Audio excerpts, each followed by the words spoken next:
Welcome. This video is about Āyurveda, which is a medical system that originated in ancient India and is based on some of the same philosophical principles and ideas that informed yoga and tantra. So Āyurveda literally means the science of life. Ayur is from a Sanskrit word which means life, and Veda means knowledge or science. And it is a sister science to yoga and tantra. So Ayurveda, yoga, and tantra are all interested in balancing body, mind, and spirit, but they have slightly different emphases, where yoga is primarily focused on the spirit, tantra is primarily focused on the mind, and Ayurveda is primarily focused on the body. Now, there are a lot of principles that do not translate exactly to Western medical science in Ayurveda. But in my experience, both Western medical science and Ayurveda have valuable things to offer people in different situations.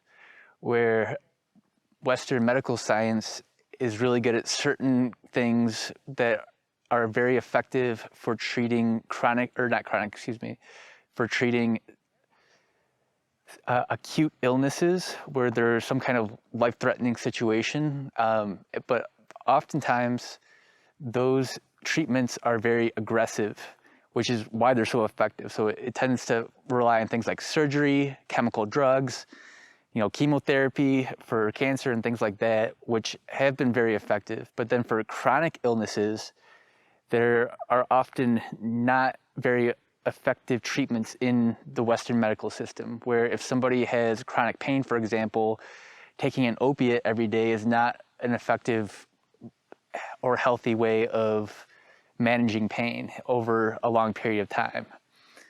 And there are a lot of things that can't be treated with surgery, or where taking chemical drugs for extended periods will cause toxic reactions in the body or a lot of side effects. And Ayurveda has a lot to offer in terms of treatments for chronic illnesses and helping to maintain bodily health before illnesses arise so that they can be prevented. It's also related to yoga in a lot of ways, where the similar principles can be applied both in Ayurveda and yoga. And when somebody has a health issue, Ayurveda can inform the kinds of yoga practices that they engage in order to help to balance out those health problems. So I am personally not an expert on Ayurveda. I have a lot of background in yoga and tantra, and some of my teachers have a lot of background in Ayurveda, but I am not a qualified Ayurvedic practitioner. So I am qualified to tell you about some of the basics of Ayurveda, but I am personally not qualified to diagnose or treat any illnesses. The most important principles of Ayurveda are closely related to the principles of yoga and tantra, as I've said, and they are based on the 5 elements, which then inform what are called the 3 doshas and 8 constitutions. So the 5 elements, or mahabhutas, are earth, which is prithvi in Sanskrit, water, jala, fire, tejas, wind, vayu, and space, akasha. These elements are described in the Sankhya philosophy, which is one of the most influential philosophies in India, and which formed part of the basis of most forms of Shakta Shaiva Tantra, as well as Vedanta and a lot of other philosophical systems. So even though Sankhya philosophy has been surpassed in a lot of ways in Tantra and Vedanta, the basic ideas were so influential that we have to rely a little bit on Sankhya philosophy in order to understand yoga or Tantra or Vedanta.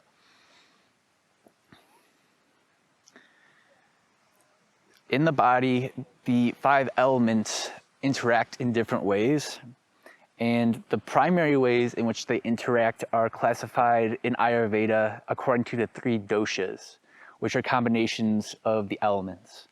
The 3 doshas are Kapha, Vata, and Pitta. Kapha is a combination of the earth and water elements. It is potential energy, and it is the force that creates mucus as well as other fluid-like substances that are viscous in the body. So it's related to lubrication and wastes. Vata is a dosha, a force in the body that is related to the elements air and space. So it is kinetic energy. It's very active, mobile. It is related to gases in the body, like flatulence or burping, things like that. It's also related to the nervous system as well as to movement, the assimilation of nutrients, and elimination of wastes. Pitta is a combination of the fire and water elements. It balances potential and kinetic energy. It is especially related to the creation of bile in the stomach. So bile is stomach acid that digests food. So it's like fire suspended in water, basically. And it's related to physical and mental digestion. So the word dosha literally means something which becomes imbalanced. So there are these three forces in the body that are important for maintaining homeostasis and health, but which have a tendency to become imbalanced and cause disease. Different people have different body types, and depending on their personal body type, their constitution, they have a tendency to produce one or more of the doshas more than the other doshas, typically. So there are 8 constitutions depending on which of the doshas are most prominent in a particular person.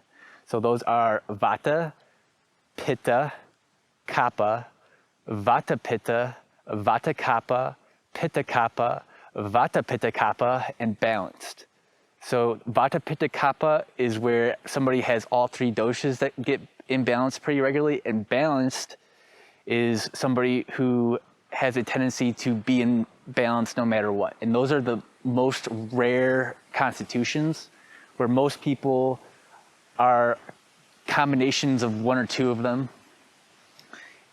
And in addition, somebody who has a particular innate constitution, which is called their prakriti, can also have an imbalance in a dosha that is not part of their constitution. So personally, I have a Pitta Vata constitution, and it's theoretically possible, even though I have more Pitta and Vata in my system, for me to get a Kapha imbalance. So just because somebody has a particular constitution does not mean that the other dosha can't get out of balance if they are not living a balanced lifestyle. So we're just going to scratch the surface of this, and in the accompanying book there is a chart. There are a few charts that give you qualities that are associated with Vata, Pitta, and Kapha that you can mark off which ones apply to you, so that you can kind of start to get an idea of what your constitution may be. But really, the most accurate way to identify your constitution is to consult a qualified Ayurvedic practitioner. So in this program, it's important to understand that when these elemental forces in the body get imbalanced, they cause certain symptoms. Like Pitta, it tends to be overheating, or with Vata, it tends to be anxiety or feeling scattered, and Kapha, it can be sluggishness, or oversleeping, or not having enough energy, things like this. So there are different practices in yoga that can help to balance the elemental forces in the body, depending on which one is imbalanced. Or conversely, if you are already imbalanced, then there are certain practices that you may want to avoid because they may amplify that imbalance.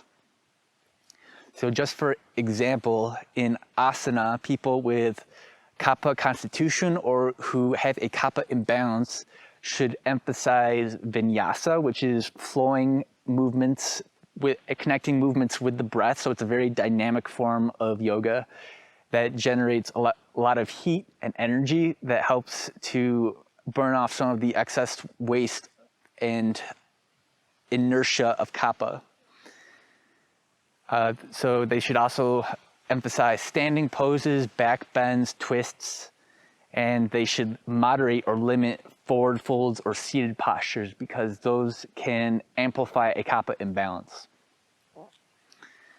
For somebody who has a vata constitution or who has a vata imbalance, it is good to emphasize abdominal strengthening, standing poses, forward folds, hip openers, and twists.